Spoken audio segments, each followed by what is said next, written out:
Welcome to Screaming Reverberations, a podcast traversing the histories and contexts of the work of Thomas Pynchon. I'm Geena. And I'm Frank.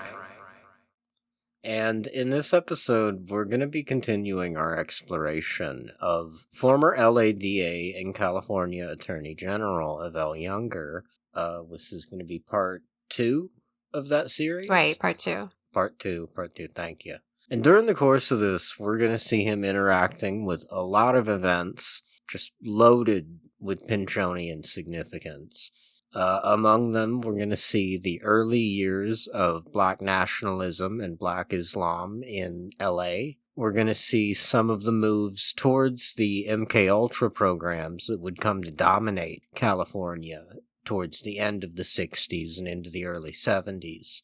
And we're going to see connections to any number of sinister figures, from fascists to mobsters to rapists. We've been researching these episodes primarily by using newspapers.com, with their expensive-ass subscription fee.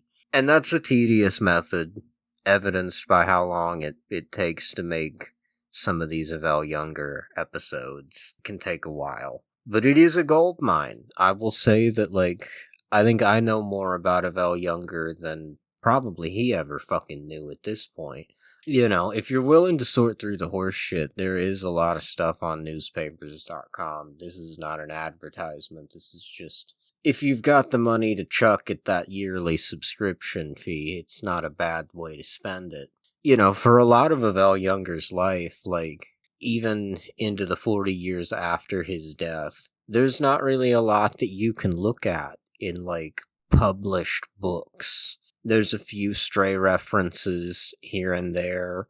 They're literally just references for the most part. There's not a substantive biography. There's not anything of any real weight. So what you have to do is you just have to go on to the newspapers and go day by day and collate all of the shit that you find. Everything, which a lot of it's fucking useless, but there's plenty of shit to find in there. A lot of the things we're going to be discussing, they've been found and collated from a lot of LA area newspapers. And in the sake of not only time, but also, my own personal laziness, we have not taken the time to cite a lot of the newspaper sources. A lot of this stuff is findable with a newspaper's subscription, and we collated it from, not to keep using that fucking word. We put it together. Typically, there'll be, 2 or 3, 4 or 5 newspaper reports on a specific thing. All of them in different papers from the LA County area. To cite them, it would just be a fucking chore on everybody's part, I think. Right, and since we're not doing a written format, we're not required to cite every fucking source, but we have cited, right. But we are going to cite some major sources that you can look up for yourself. I will always cite a book. Some of these have been cited when they're very good articles, and it's just the one article. A lot of it's not, and I don't really worry about that. If you want to, we can just roll right back into it and pick right back up in 1958 with our biography of Evelle. In 1958, Evelle runs for the position of Superior Court Judge against an 86-year-old incumbent and wins, moving up from his position as a municipal court judge. The same year, his sister-in-law, Elizabeth Eberhard Ziegler, is appointed as a Los Angeles County municipal judge herself, further cementing the younger Eberhard's family's presence in the world of the California court system. And then later on, in mid-1958, Evelle Younger is assigned as chairman of the American Bar Association's Committee on Narcotics and Alcohol. This puts him in close collaboration with the American Medical Association's own drug studies in the late 1950s, many of which were used as cover for early MKUltra experiments. Younger cites an inspiration from the quote-unquote British method, which was developed at least partially at the infamous Tavistock Institute, which he explains as the treatment of addiction as a medical and a social problem rather than a legal one. But this can also be read very darkly given the coming flood of heroin into California's black and countercultural communities, specifically delivered by the U.S. government as a means of pacifying a liberation struggle. Younger will come to play a pivotal role in the Watts insurrection, so central to the text of Inherent Vice, a topic we discussed in our last episode, a reading of Pynchon's A Journey into the Mind of Watts, and which we will explore further later in this episode. In 1958, Mildred is appointed to serve as an advisor to the Federal Reformatory for Women, which places her directly under President Eisenhower and the director of the Federal Bureau of Prisons, an institution to remember for later. One of her fellow advisors was Clover Dulles, wife of CIA czar and parapolitical legend Allen Dulles. The Younger family had numerous ties to the Dulles family and those who'd worked closely with them. So, New Year's Eve 1958, the Youngers are among those who attend a farewell party for Robert Finch, who is leaving Palos Verdes to become Vice President Nixon's administrative assistant. Finch will later serve as Ronald Reagan's lieutenant governor, and will become a member of Nixon's presidential cabinet, serving as Secretary of Health, Education, and Welfare before becoming counselor to the president. This is yet another case of Younger being contradicted regarding his claims of not being too close to Nixon. Younger and Finch would remain closely associated both personally and politically. In 1959, Evelle Younger was elected yearly president of the Los Angeles Peace Officers Shrine Club, a subset of the Shriners devoted specifically to law enforcement charity. Some of the Shriner events held by the LAPOSC, LA Piece of Shit Club, during this time would attract up to 1,000 Shriners and other affiliated law enforcement personnel. Some of these events were emceed by comedian Danny Thomas, a co-founder of St. Jude's Children's Cancer Fund, a fact made all the more ominous by Jimmy Fallon Gong's work on Program to Chill regarding the Shriners, their connections to sex trafficking, and their possible involvement in the Johnny Gosch disappearance murder. This also contradicts our statement in the last episode that Younger was not a Mason. He seems to have been both a Mason and a Shriner. You have to be a Mason to be a Shriner. Right. Younger was also a passionate member of the American Legion, whose fascist connections were discussed at length in our episode about the American Security Council. This time, Evelle is serving as a Superior Court judge here in LA, and a lot of his time on the Superior Court is very uneventful, and this seems to have at least partially contributed to the short amount of time that he spent at that post. Much of Evelle's time as a Superior Court judge is uneventful, and this seems to have at least partially contributed to the short amount of time he spent at that post. However, during his time as a Superior Court judge, he presided over a particularly salient case, a pre-Watts eruption of racial tension in Los Angeles regarding the murder of the Nation of Islam's LA branch secretary, Ronald X. Stokes, during an assault by the police, described in the media as a riot, outside the Muhammad Mosque No. 27 on the northern fringe of south central Los Angeles. Stokes, originally from Boston, was claimed to have been one of the first college-educated men in the NOI. His wife, Dolores, came from a family of long-time NOI members, her father having worked with Elijah Muhammad, the nation's second president. All of this information comes from a book called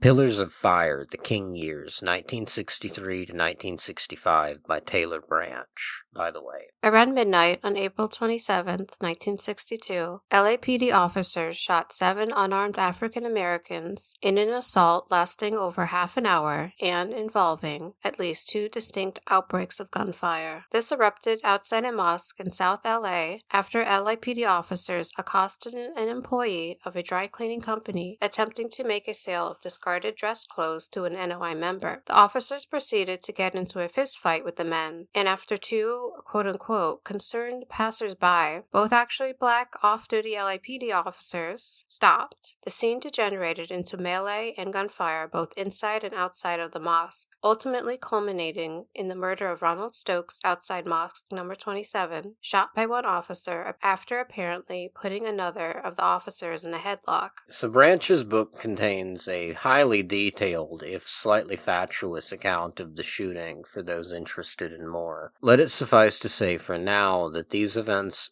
seem to me, and Geena both, highly suspicious. They reek of framing and cover-up, and they took place within the context of a deep animosity and conspiracy against the Nation of Islam from not only the entirety of white Los Angeles society, but also from a lot of middle-class Christian blacks in LA, too. A fact worth noting is that LA's black community has historically been strongly Christian. A lot of the first developments of modern American Pentecostalism began here in LA in the black churches of Azusa Street, and this was in the early 1900s. I think that started in like 1912, the early 1900s. LA County newspapers had condemned the NOI since their first mention of the group's presence in the area in 1962, despite the fact that the NOI was a well-established group with a history already dating back 30-plus years. Many of these newspaper reports refer to the group as a quote-unquote secret society and talk about them as though they were a voodoo cult from a pulp magazine. Almost all contemporary news reports refer to all black Muslims as members of a cult. In the aftermath of Stokes' murder, LAPD Chief Whiskey Bill Parker specifically framed the events in the language of Aryan race defense, describing the NOI as, quote, intent on the very destruction of the Caucasian race itself, end quote. None other than Evelle Younger was on hand to indict 9 of the Muslim victims, several of whom had been left in critical condition after their assault by police. One had been shot 5 times, and another spent the rest of his life in a wheelchair. These decisions were made in what the fascist LA Times called unprecedented night sessions of the court. Despite being mostly forgotten today, the murder, assaults, and subsequent trial created a huge uproar in the civil rights movement of the era, and Malcolm X personally flew into Los Angeles to be present with the city's Muslim community. And Elijah Muhammad's lack of action in terms of moving the NOI in a more civil rights-oriented direction following these events would be a key moment in Malcolm's decision to split from the NOI.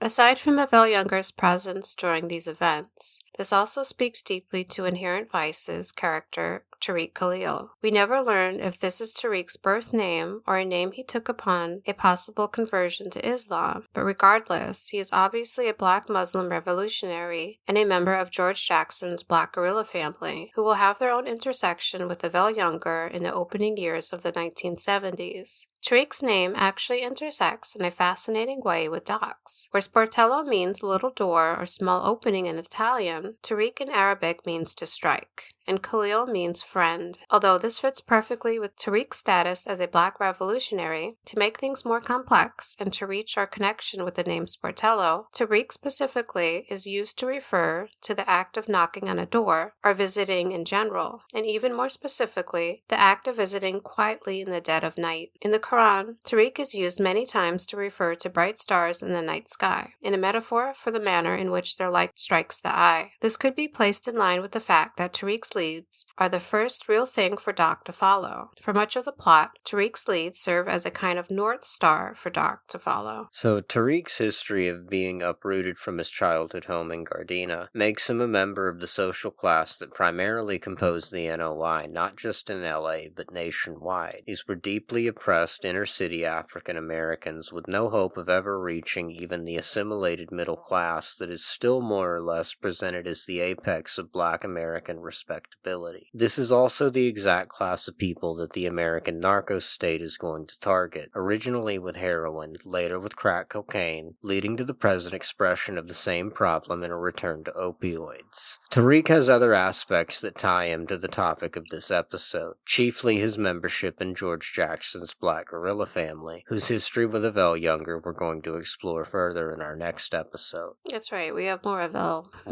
It's gotta have. Yeah.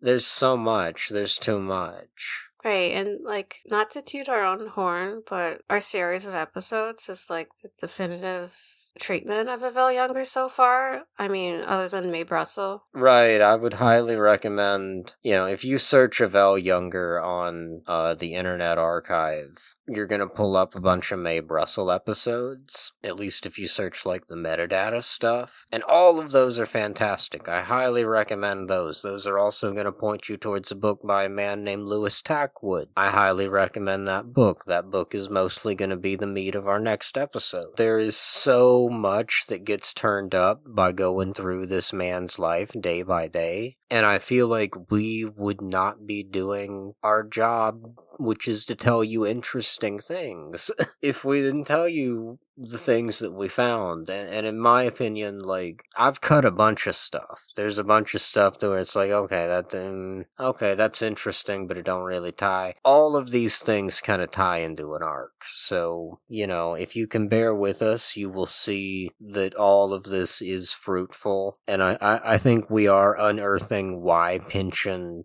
chose to drop that name in Inherent Vice. Yeah, especially so early on. That's setting the stage for the events of Inherent Vice. Right, in the opening pages of the book, and using that name just the one time. But the specter of the LA legal system is hanging over all of Inherent Vice. It's important enough, I think. Towards the end of 1962, Younger's anti-narcotic zeal surfaced again when, along with Los Angeles City Foreman Vern Orr, that's ORR, he attempted to... It's a goofy-ass name. Right. He attempted to introduce legislation mandating the, quote, compulsory treatment of drug addicts through a civil commitment similar to procedures used in confining mental cases to institutions, unquote, and which would also enact stricter sentences on narcotics offenses, increase the number of police assigned to fight the burgeoning war on drugs, and perhaps most menacingly, quote, it would allow anyone to go to the district attorney and report that they know an addict or someone in danger of becoming one. The addict or potential addict would then be picked up and examined by 2 doctors, and upon their diagnosis, a court hearing would be arranged, end quote. He also called for, quote, funding of treatment for teenage addicts, end quote, which could be seen as eerily in line with characters like Japonica Fenway. Many of these proposals found their way into law in the aftermath of the Watts Riots in 1965. In July 1963, then LA DA Bill McKesson announced that he would not be seeking re-election in 1964. For several months before McKesson's announcement, rumors had been flying in the LA press about Evelle Younger's possible candidacy for DA. On a very Pynchonian note, an LA Times article from April of 1963 mentions Younger discussing his candidacy for DA at, quote, a private party for a small group of DJs and sports writers, a sentence which reeks of the crying of Lot 49's Mucho Mas. However, almost concurrent with McKesson's announcement of retirement was his announcement in front of the press and assembled legal community of LA that he would be filing an affidavit of prejudice against Evelle Younger and another DA hopeful, seeking to disqualify them as trial judges. McKesson charged that Younger had committed several breaches of ethics regarding campaign funding, primarily that he was serving as a judge while collecting funds for a campaign that had not yet publicly been announced yet. Younger, who was in Washington, D.C., serving his yearly 2 weeks of detached Air Force Reserve service,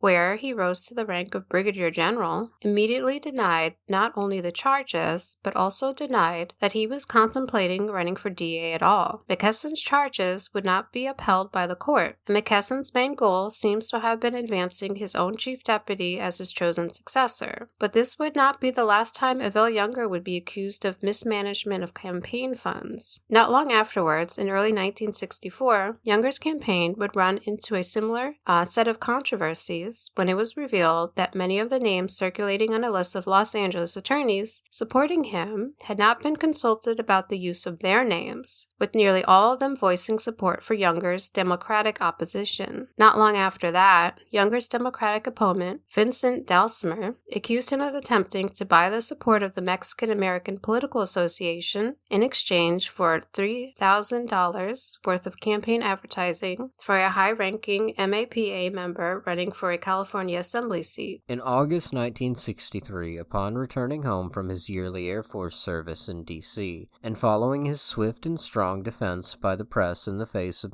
McKesson's charges, Evelle Younger was honored by California Democrats at a reception at the home of a prominent family called the Mahonies. In attendance was Beverly Hills tax wizard Paul Zifrin, who would later organize many fundraising dinners for Younger, and a longtime associate and friend of Southern California crime czar Sidney Korshak. This is far from the last time Korshak's name will appear on this show. Zifrin had begun his career as an IRS tax lawyer in our favorite city of Chicago, before moving west during World War II. He would later work in close collaboration with President Reagan as a member of the board planning the 1984 Olympics held here in LA. Paul's son Ken probably came into contact with Mildred Younger while both were working for Earl Warren in the early 60s. As recently as 2021, an octogenarian Ken Zifrin was still a major figure, serving as LA's quote-unquote film czar. That is not my term, that is literally what they call it, and what that means is that Ken Zifrin represents the entirety of Los Angeles County within the California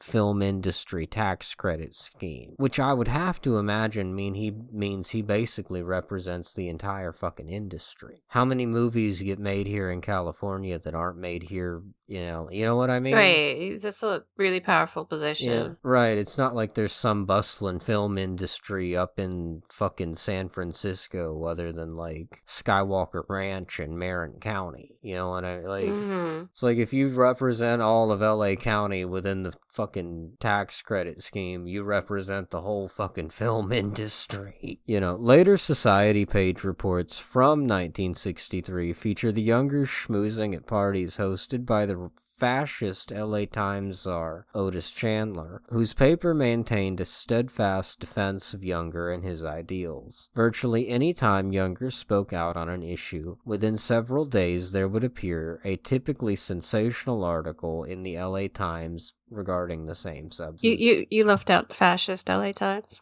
But you can, this is a very regular pattern that I noticed reading these newspapers. Those fascist newspapers? Well, and if the in LA the Times, LA Times case, yeah. We need to have, like, how Trump does, like, his things with the hands going.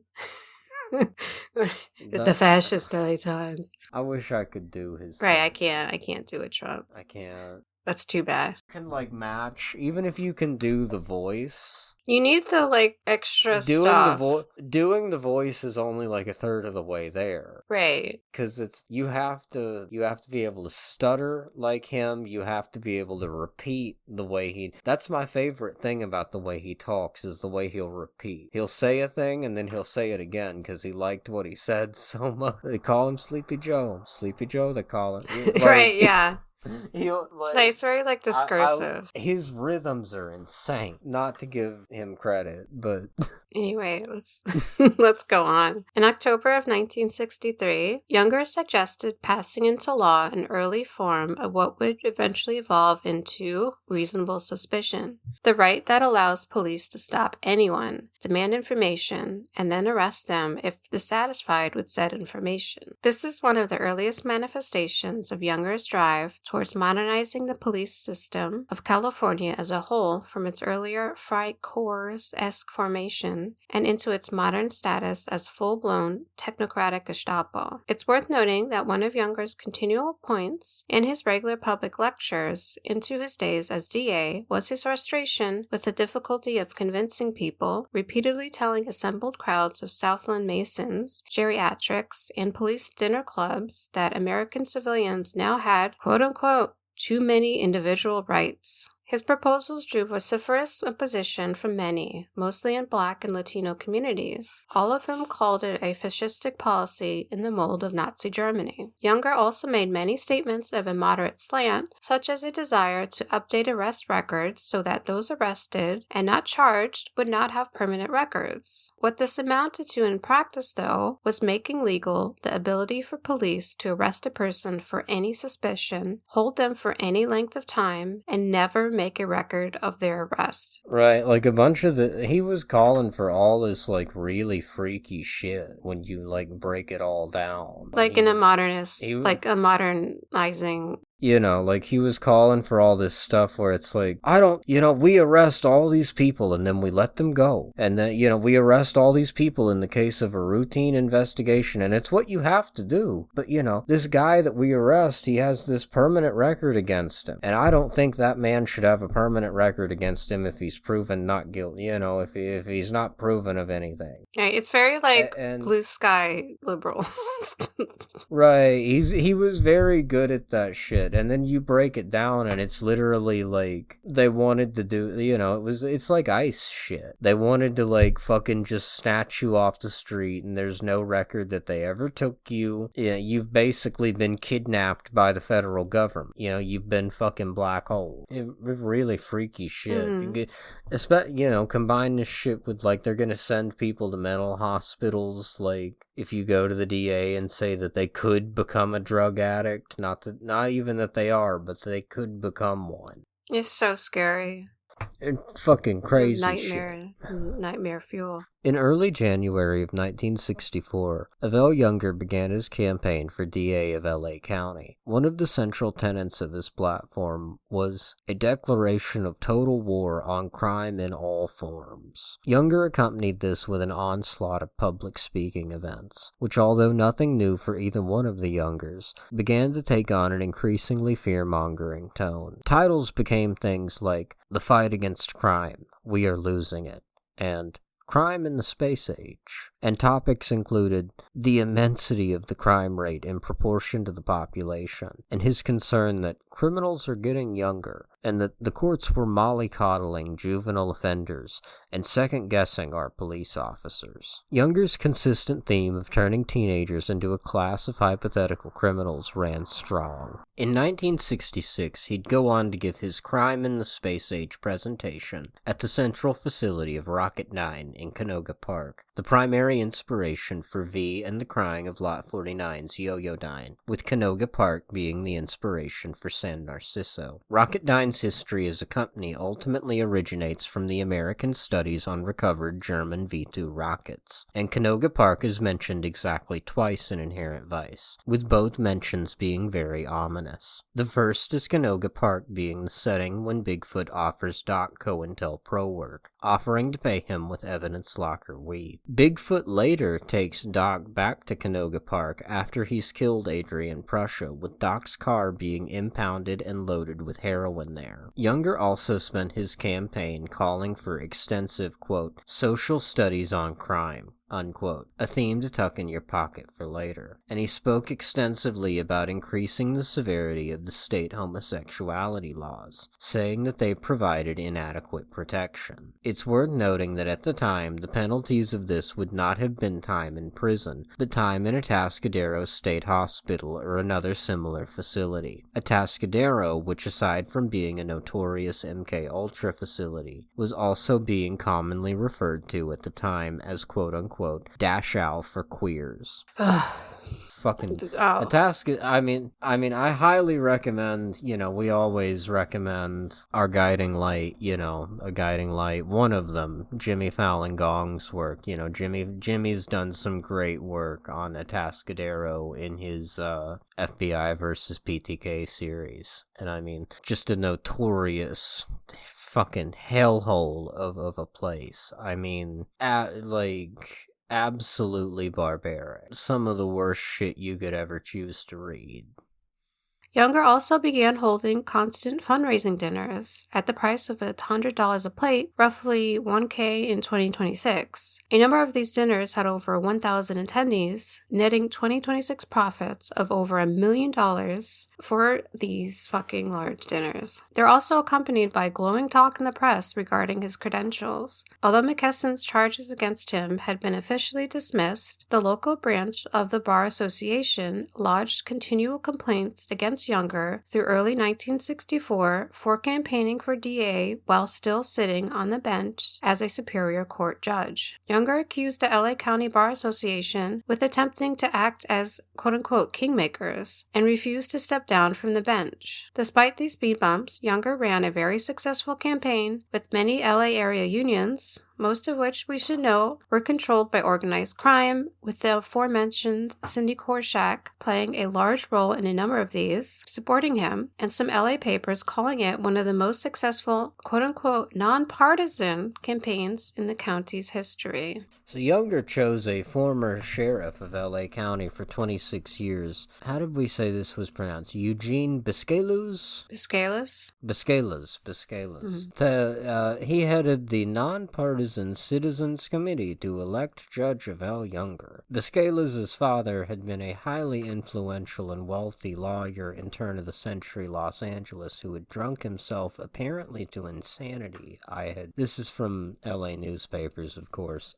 I didn't read any case of him doing something nutty. That's just what the papers said. Prior to his tenure as sheriff, though, Eugene Biscaylos had organized the original incarnation of the California Highway Patrol way back in 1929. During his time leading the LA Sheriff Department, Biscaylos pioneered the practice of sending LA County prisoners to labor camps, and he would later pioneer the first use of airplanes and helicopters by the LA Sheriff's Office, serving as a test bed for the entire state's adoption of aerial policing, and we really get to see that drawn out really well in Vineland. So much centrality to the police helicopter and police airplanes in that novel. And just as a side, if you want to look up this guy, his name is spelled Biscailuz. In November of 64, Younger is finally elected DA after the relatively bitter and intensive campaign that seems to have nearly completely eclipsed his work as a Superior Court judge, where nearly all of his newspaper mentions in 1963 are related to active cases he was adjudicating. Nearly every one of the over 1,100 mentions of Younger in 1964 are campaign advertising of one type or another. In December, when Younger was sworn in, his predecessor McKesson, who had so vehemently made breach of the ethics charges against Younger during the campaign, actually had a heart attack while watching Younger take his oath. That's fucking crazy. That is so committed to like hatred, That is, oh my god. That is some true blue hater shit. Yeah. But in an interesting turn of events, related to the assault on the Nation of Islam members by the LAPD that we mentioned, the death of Ronald Stokes. The attorney who had represented the NOI members, who had actually been an early black LAPD officer turned lawyer named Earl Brody. He had been one of the LAPD's rare black officers during the period of Bill Parker's leadership. He wound up named as Evelle Younger's chief deputy DA, and he would swiftly rise from that position to Younger's former position as a Superior Court judge here in LA. And he would do that in a matter of, if I remember correctly, it was less than a year. Mm-hmm. It was very fast. Younger made the contradictory statement that although he didn't hire Brody on account of his race, he also said, "I think his presence will improve communications between this office and parts of the community that don't have much faith in the district attorney's office," which is a very fucking classically Evelle Younger statement. If if there's ever going to be one. And by the end of December, he's also going to have appointed Lynn Buck Compton, who is discussed at length in Tom O'Neill's Chaos, and a number of other people. He's bolstering the DA's office with a lot of new blood in preparation for an assault on the pornography industry here in LA. Although it's not the most earth-shaking changes in the world, he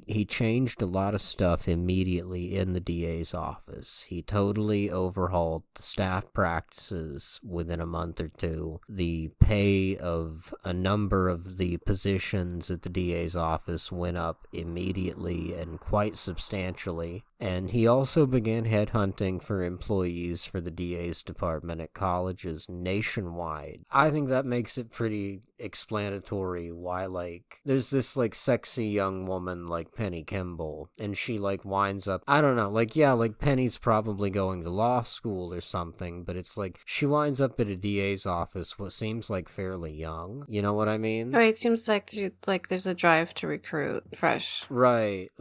Like a recruitment drive like that. It seems like there were a lot of, like, fairly young people at the DA's office in some way or another.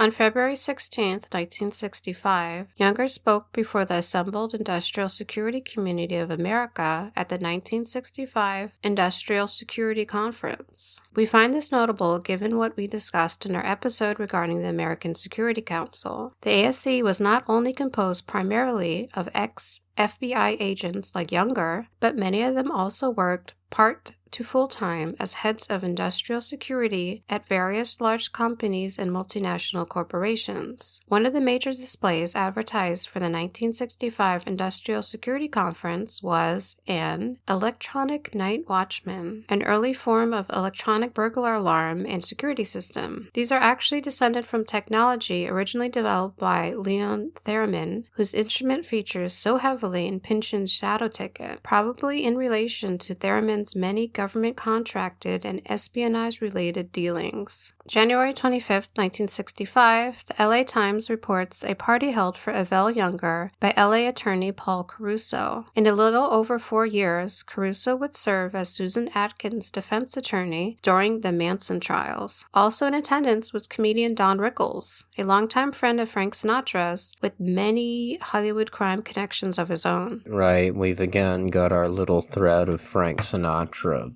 surfacing again. We are going to get to Frankie at length. Right. We're going to do that, don't worry. It's gonna be brisk, baby. At length, but also brisk. We'll move it along. Yeah, be brisk. You know those commercials for, what was it, like iced tea? Me. There's these like commercials with like, I think like a claymation or an animated Frank Sinatra going, "It's brisk, baby," with like Lipton iced tea in a can. I do. I kind of. Later in February of 1965, Evelle Younger would place Lynn Buck Compton in charge of a newly created section of the DA's office, whose purpose was to, quote, give legal advice to law enforcement officers on an around-the-clock basis. This service will include assistance in obtaining search warrants anywhere in the county at any hour, 7 days a week. Then, once again, we have Younger yet again involved in another brutal case of LAPD murder against the city's black population on April 10th of 1965, which was the murder of, he was either 18 or 19 years old, it's kind of hard to tell, John W. Grissom, in his yard while he held his infant son, Andre. Fucking crazy, brutal case. Details on Grissom's murder are a little scanty, but the best information available is actually from his surviving family's lawsuit against the officers involved. The name of that case is Adeline Grissom et al. Versus Lee F. Logan et al. 1971. You can look that up and find the PDF of the trial documents. Grissom is spelled Grisom. Grissom's murder, though, it seems to have been, another one in an extremely long line of a tragically common case, which is the police murder of a black man in the midst of a mental health episode. Grissom's mother, Adeline, called called the police because her son was, quote-unquote, acting strangely, and at that point her story and the police's diverged greatly. The police claimed repeatedly that Grisham's mother had claimed he had a gun, and when the police arrived, they testified to encountering Grisham in his living room with his 4-month-old son wrapped in a blanket in his arms. Police then testified that they glimpsed a revolver among the blankets, and Grisham began making statements that could be perceived as threats. They cautiously led him into the yard and placed a call for backup, which is when Grisham lunged for one of the officers and they shot him. Police testified Grisham tried to raise himself up to shoot them after being shot, whereupon they fired again. 8 shots had been fired and Grisham had been shot a total of 4 times. Adeline Grisham and others present disputed telling the police that John was armed. She insisted she'd merely told them he'd recently bought a gun. They also stated that there had been no blanket to hide a gun in, that John was completely unarmed, and that aside from altering the position of his body before photographing it, the revolver he'd been found with had been planted on his body by a plainclothes police officer. Evelle Younger's office intersected with the case by way of responding to these eyewitness disputes with 12 separate accounts of perjury for Adeline Grisham. They also submitted to the courts a tape recording of Adeline's 911 call, which somehow had been, quote-unquote, accidentally recorded during a test of police department audio equipment. Adeline was heard saying on the tape when asked why she needed the police, quote, because he is so bad, and he has a gun on him, and I am not going back in there. Adeline and John's family would fight against the LAPD in California court in various forms until at least 1971. The results of their case are unknown to us. Former LAPD officer and future mayor and repeated gang-stalking target Tom Bradley would speak out vociferously against this and a rash of other police murders from the mid-1960s. We discussed Bradley's connections with the LAPD's P. Did and the Manson murders in some of our earlier episodes, and we'll be discussing all of that again soon in the future. It's worth noting here that these were still relatively early days for the use of tape recordings as evidence, possibly the first in California legal history, plainly shown by the fact that 911 calls were not regularly recorded in 1965. And we have to ask ourselves if this is not another case of false evidence drummed up in support of police departments, a longtime skill of California PDs in particular, as so well shown in Dave McGowan's Program to Kill and its descendants. Which, it's also worth noting here that the LAPD's propensity for fortuitous accidents and coincidences, given this is our second one in less than a year. You know, don't forget about, this quote-unquote riot at the Muhammad Mosque, and, as soon as all this breaks out, 2 fucking off-duty LAPD officers roll by, and they're like, what's happening here? Let me lend a helping hand, and it happens to be 2 LAPD officers. It's all of these things are just super fucking weird. I don't mean to say that any of this is particular to Evelle Younger's time as DA or anything.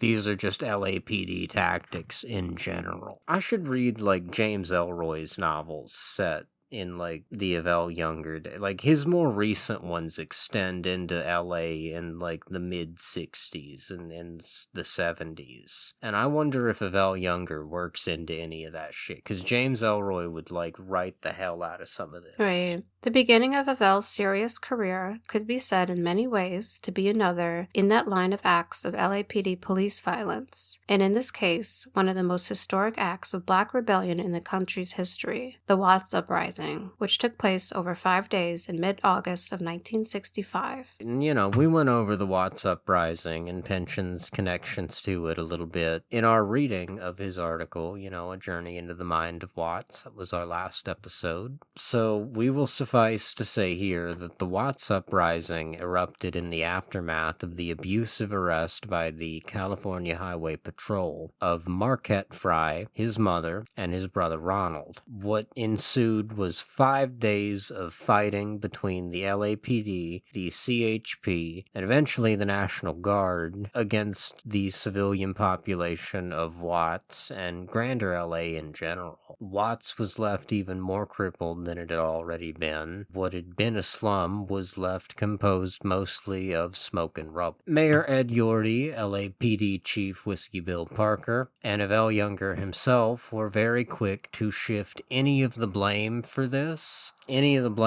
insurrection away from the racist administration of LA, who had been forcing a black population that had been surging in numbers since the Depression into what were regularly described as some of the most brutal slums in the United States. LA County officials repeatedly placed the primary blame of Watts on the California Highway Patrol, despite the fact that most of these events erupted directly from the societal deprivation of Watts itself. The violence that the CHP committed against Marquette Fry and his family was basically a very short fuse on a bomb that had been laying wait in LA since the 20s, if you want to, longer. LA has a very long, fucked up racial history. And it's worth noting here, they want to lay all of this blame on the California Highway Patrol. The California Highway Patrol, as indicated by their name, they are a state agency based out of Sacramento, which at the time was under the Democratic governorship of Edmund Brown. And that's opposed to the rigidly Republican leadership here in LA County. And Pynchon notes this deeply racist character of Southern California multiple times.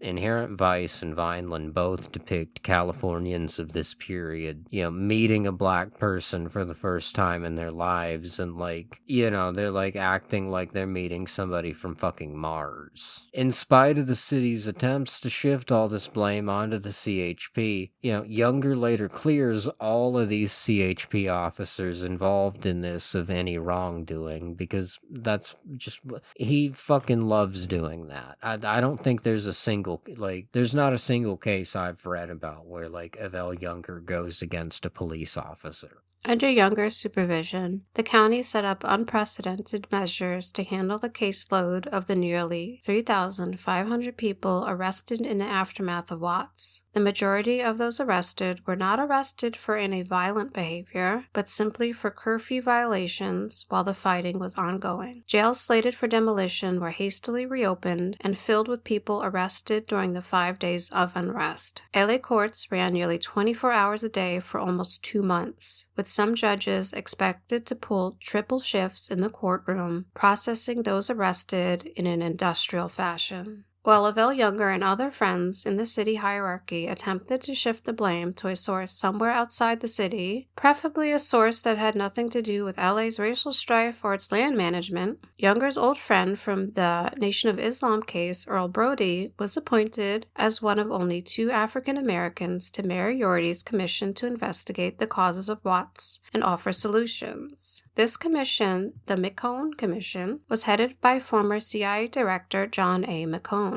McCone had previously served as JFK's replacement for Allen Dulles following the Bay of Pigs. Per Seymour Hersh, McCone was the source responsible for blowing the whistle regarding Israel's earliest attempts at the development of nuclear weapons. Also serving on the McCone Commission was Warren Christopher, who would later serve as Secretary of State under Bill Clinton. In a darkly ironic and probably uncoincidental turn, nearly 30 years later, Christopher would lead the Christopher Commission, which investigated the causes and the aftermath of the unrest following the beating of Rodney King. This commission also amounted to what Kurt Vonnegut would call, quote-unquote, diddly squat in terms of solving any of LA's racial issues. Even though the McCone Commission is loaded with intelligence agents, police officers, DA employees, other people of this same ilk, Younger's office still finds itself in direct conflict with McCone's findings a number of times. The McCone Commission goes after the DA's office, and they're like, you need to do something about the police. The commission charges his office outright of not properly processing police brutality cases related to Watts. Younger slaps back in the press a number of times, reducing the pending brutality cases to more or less cases of discourtesy, bad judgment, or inefficiency. Several months later, in December of 1965, Younger, McCone, and Christopher were all featured speakers at the Southern California Conference on Crime and Delinquency,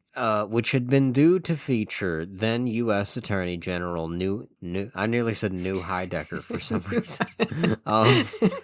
Wow. Leave that okay. in. Had been due to feature then U.S. Attorney General Nicholas Katzenbach, who had actually been the originator of the Warren Commission, because he was the author of the famous, quote-unquote, "The public must be satisfied that Oswald was the assassin" memo that originated Younger's friend Earl Warren's commission. Chairman of the event was James Corman, then a House of Representatives member from California, but who would spend his post-congressional career acting as a lobbyist for MCA, headed by the infamous Lew Wasserman, the man who more or less created Ronald Reagan. This is I don't even think this is the first time, but this is not the last time that MCA and Lew Wasserman's name are going to be appearing here. A huge topic at this particular conference on crime and delinquency, aside from Evelle Younger's usual harping on the danger of young people, was the need to quote-unquote revolutionize law enforcement for the coming age. Then California Attorney General Thomas C. Lynch spoke about California police's burgeoning use of computers and data analysis. Specifically cited were the LAPD's collaboration with System Development Corps to form a criminal database, as well as Western Teletype's work with the California Highway Patrol to establish field retrievable license plate databases. And all of this very closely follows in line with the Inherent Vice's ARPANET subplot, I think. In the aftermath of Watts, Younger would take to the press and the speaking circuit at events like the Conference on Crime and Delinquency to again beat the drum, warning of the dangers of California's youth population, and consistently warning audiences that, while California already had a massive youth population now, it would grow 110% by 1975, and that something had to be done to control an upcoming, quote-unquote, devastating wave of crime waged against American society. Younger's prescience here of the battles his offices were soon to fight against the anti-war movement, black leftists, and the New Left is admittedly startling, and it's very obvious that he and the grander GOP were choosing their next targets. In January of 1966, Younger moderated a television debate aired on KABC TV, featuring then Attorney General of Alabama Richard Flowers, entitled "The Lawyer and the Unpopular Cause." Flowers had been involved in bitter disputes with legendary racist governor of Alabama George Wallace, and had recently prosecuted the case of the murder of Viola Liuzzo, a white civil rights activist who had been murdered in Alabama by the KKK. It was later revealed in the 1970s that, in classic KKK fashion, at least one of the men who'd killed Liuzzo had been a paid agent of the FBI's COINTELPRO program. Gary Thomas Rowe, the Klan member involved, definitively proven to have been an FBI agent, was later generously put into witness protection by the U.S. government. J. Edgar Hoover, projecting his own life yet again, personally intervened to have stories planted in the press that Liuzzo was a heroin addict who was only involved in the civil rights movement due to her supposed nymphomania. What piece of fucking shit. Right.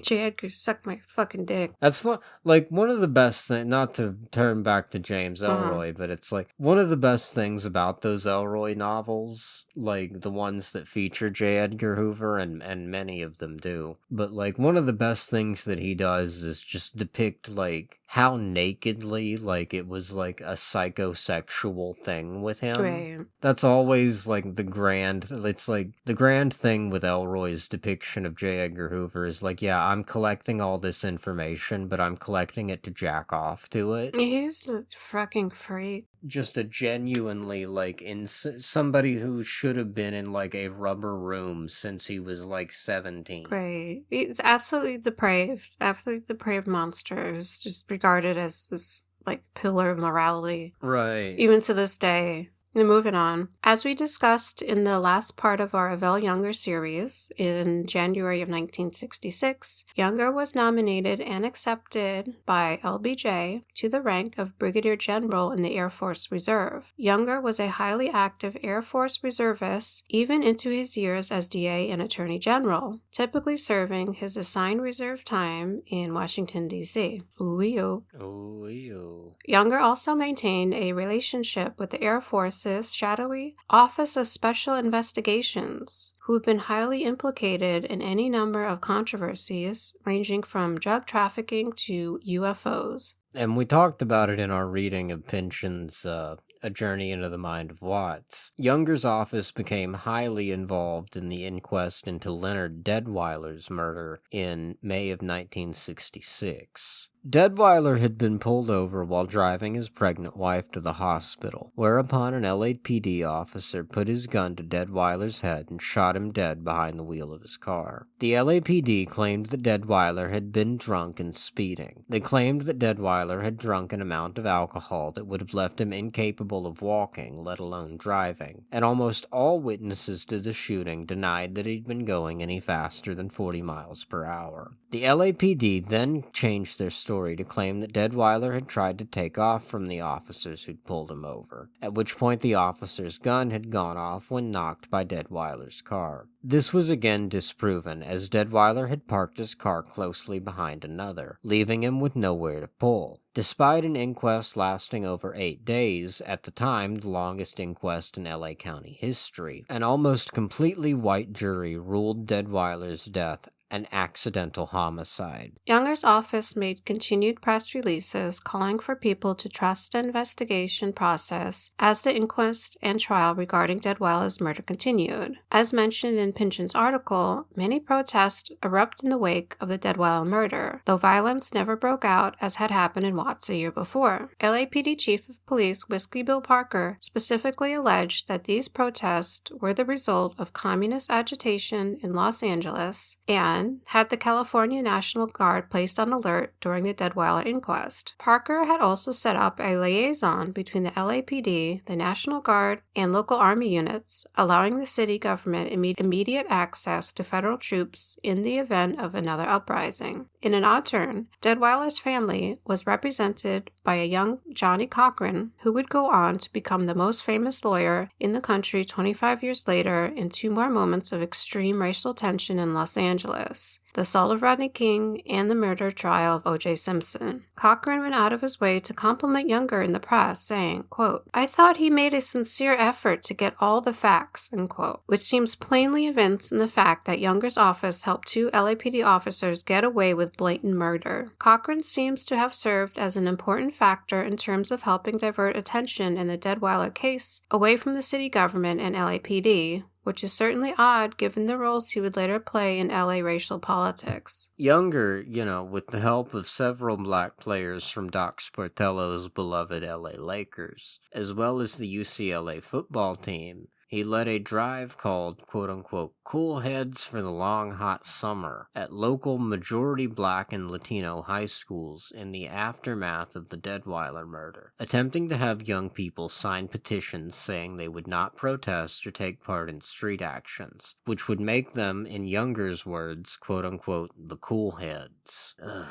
Fucking A. This was like my least favorite part of all this research. Although not full-time members of the Cool Head program, Bill Cosby is reported in a number of newspapers to have performed at several of their events, with another one of them being an open recording session for local teenagers by Billy Preston, who would shortly go on to record with the Beatles in their final years and the Rolling Stones at the height of their power. That's Billy Preston on piano and organ on Get Back, if you want to hear it. And I don't need to think too hard about an LAPD connection to somebody working at Apple Records. I really don't have... I don't want to fucking think too hard about that in Charles Manson, because I will start screaming and, like, climbing walls. Anyway, Younger repeatedly stressed to multiple local papers, quote, "All we ask is that the youth recognize that what happens to them is really their own responsibility," which is just a fucking disgusting, fascistic statement to make in the aftermath of the LAPD's wanton murder of an expectant father who had just turned 25.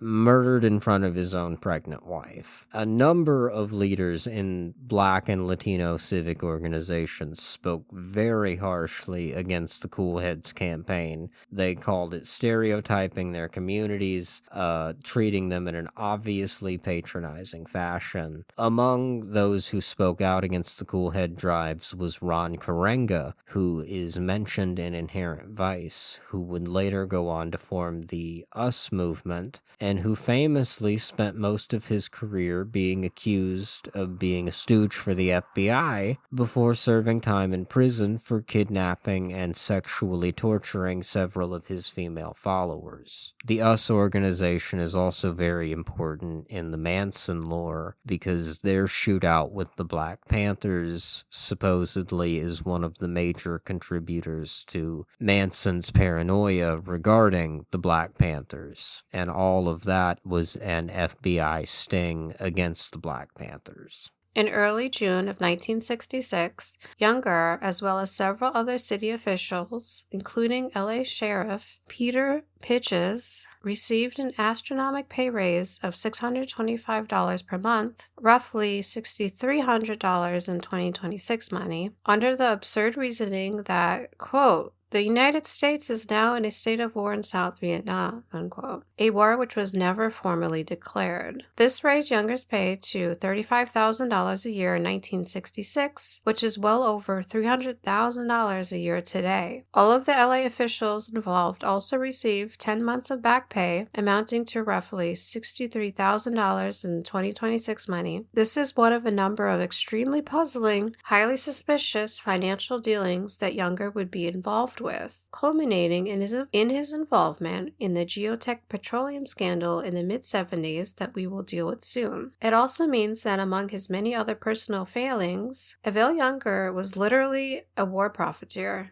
So not long after that, this was from early July of 1966, Younger was back in the papers complaining that the newly decided case of Miranda versus Arizona, which established Miranda right, would quote-unquote open prison doors for convicted criminals. And a lot of his complaints basically amounted to the fact that his officers would now have a much harder time obtaining confessions via entrapment. Let me read to you from the Star Tribune on July 10th of 1966. Younger's statement. "A number of persons have asked recently if our cases will be affected by the U.S. Supreme Court decision in Miranda versus Arizona. The answer is that we are facing some severe problems. The chief of our trials division, J. Miller Levy, believes that where the confession is crucial, we may lose every case now on its way to court. In many instances, it is difficult to predict the effect of Miranda. All we are sure of is that we are up against the most rigid restrictions yet established against the taking of confessions. But what happens will depend often on the judge. It is my feeling that whatever the problems, things will not be so serious that we can't make an adjustment. In many cases, confessions are not crucial,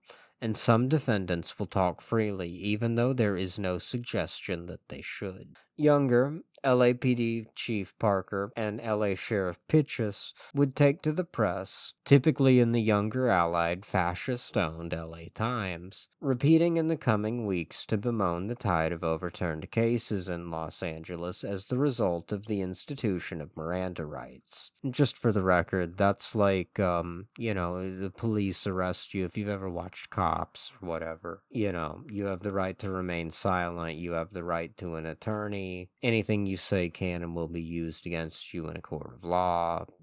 Just the general things this is the institution of the police being required to read that. But all of these guys take to the papers to complain about this. Almost all of these were accompanied by way of Younger's connections with Otis Chandler, notable fascist, at the LA Times, by way I'm of sorry, massive the fascist LA Times. They are. If you spent as much time as I did reading these fucking LA newspapers, you'd hate the fucking LA Times too. I'm sorry. Because they would run these massive, sensational fucking headlines about fucking bloodthirsty, convicted, always ethnic.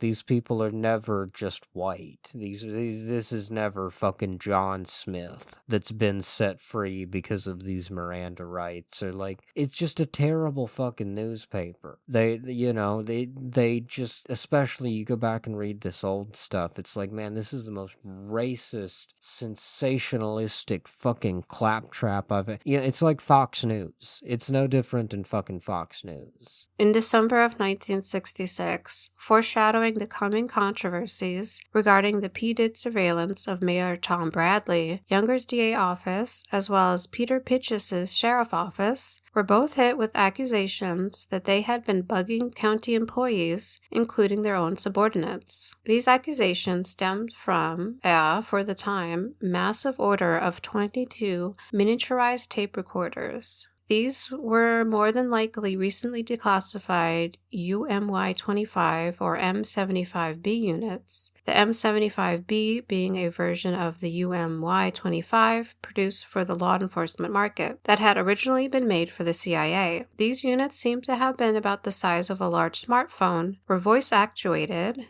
and were easily hidden in a suit pocket, purse, or desk. Given that Peter Pitchess was also a fellow special agent of the FBI, where he'd certainly have learned these tactics as well as Younger, this is more than likely true. Pitchess served much as Younger's equivalent figure within the LA Sheriff's Office. A modernizing ex-FBI man, he helped Eugene Biscalis with the aforementioned adoption of helicopters by the LAPD and LASO, so that's the Sheriff's Office, as well as introducing computers and teletype links to LASO offices in the late 60s. Pitchess also helped establish the first forerunners to the modern SWAT teams, the quote-unquote Special Enforcement Bureau. So, in February of 1967, Evelle Younger became involved in a membership drive for the LA branch of the National Urban League, which was a it still is, not was, a black organization primarily concerned with issues of solving black unemployment.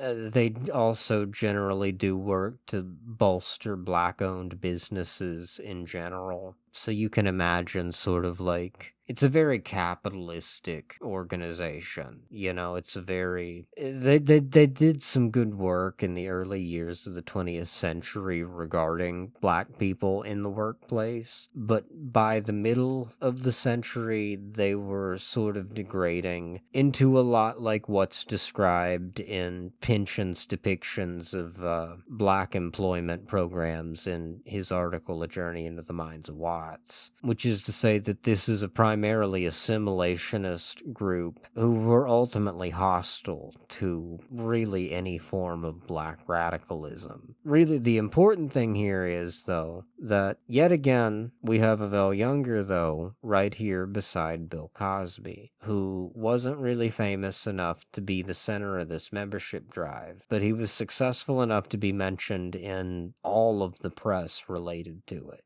It's worth pointing out here, if you're not fully aware, by 1967, Bill Cosby's history of sexual crimes and rapes and date rapes, whatever you want, all of these things that he has done, it's well underway by 1967. And I think that his seeming proximity to the DA of LA County, I think it's really interesting, and it could certainly go a ways in explaining the fact that, even at this point, he was getting away with this and remaining unpunished. In March of 1967, Younger joined a number of prominent LA citizens in honoring LA Chief of Police Thomas Redden. Among those with Younger that night seems to have been Wesley Grapp. That's another good name. These crazy ass names in this episode. Yeah. Wesley Grapp, who at that time was the head of the FBI's Los Angeles branch. Grapp, so Grapp, who had also been the head of security for the legendary Flying Tiger Airlines, is primarily noteworthy in a Pynchonian context, as he was the primary FBI agent working with University of California Regent Edwin Pauley to facilitate infiltration of and opposition to the student anti-war movement throughout all of the UC campuses. Pauley would shortly be the namesake of LA's Pauley Pavilion, mentioned in Inherent Vice as the setting of Trillium Fortnite and Puck Beaverton's Meet Cute. And check our Twitter page, because there should be a thread about Edwin Pauley coming up at about the same time that this episode goes up, and there's some more interesting stuff to read there. Our last point for this episode comes a little bit later in March of 1967, when Evelle Younger publishes the 61-page Civil Disturbance Manual for Law Enforcement. And that's compiling everything he's learned through the course of his DA career, with all of these protests and civil rights eruptions, and all of which his own police department have caused. So he writes a manual for the benefit of his brother officers. Fairly soon, he would expand on this even further into an article entitled How to Start a Riot. It's how to start a riot, a member of the DA writing an article called How to Start a Riot. And that gets read into the Senate Congressional Record by Republican Senator George Murphy, who is actually the first motion picture actor to be elected into office in the country. He predates Reagan in that respect. So this is an excellent place to leave off, because for our next episode, we're going to be reading that article, How to Start a Riot, and we're going to be talking a bit about it in the Pynchonian context. We're going to be furthering our examinations of Evelle Younger, and they're going to contain that exact kind of police training technocratic thrust, and we're going to keep looking at his office's meddling with the Black radical movement, the Black population of California in general, until it culminates in this huge explosion that was the SLA and the murder of George Jackson. And so with that, I think we're done. Yeah, thank you. And thank you for listening.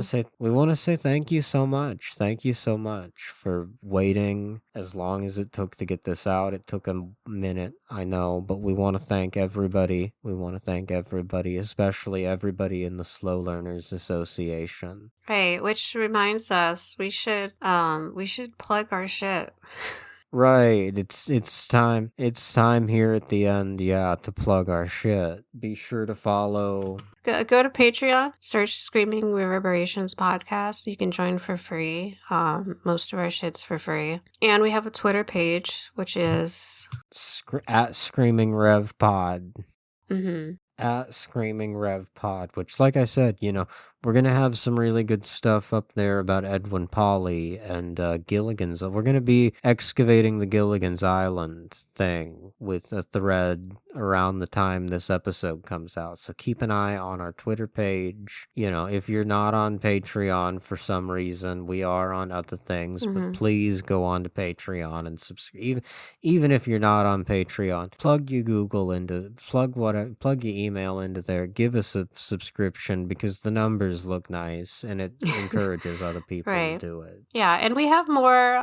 So we are on all of the major platforms like Spotify, YouTube, Apple, Podbean. I don't know what iHeartRadio. We're on. We're on everything almost, except are we on YouTube? Yeah, we are. We're on YouTube. Like the full episodes are up on YouTube? Yeah, but we have these things called side quests and other mini episodes and live episodes that we exclusively just post on Patreon for free. Which admittedly, on a number of these things, we trim the music out, and if you're not on Patreon, you're not getting the full experience. experience. Yeah, thank you so much for listening and like all your likes and reposts. All the likes, all the reposts, all the everything. And if you're not already, like, subscribe, do the fucking thing. Yeah. Maybe at some point we won't have to go through the humiliation of having to say that.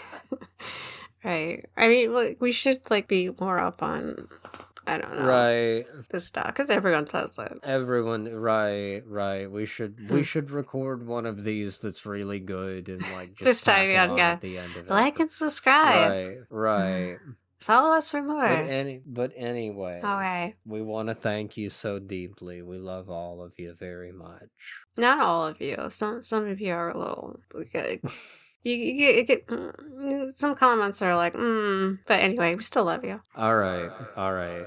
With that, it's been good. All right, until next time. Until next time, which won't be long. Bye-bye. Bye-bye. Ciao.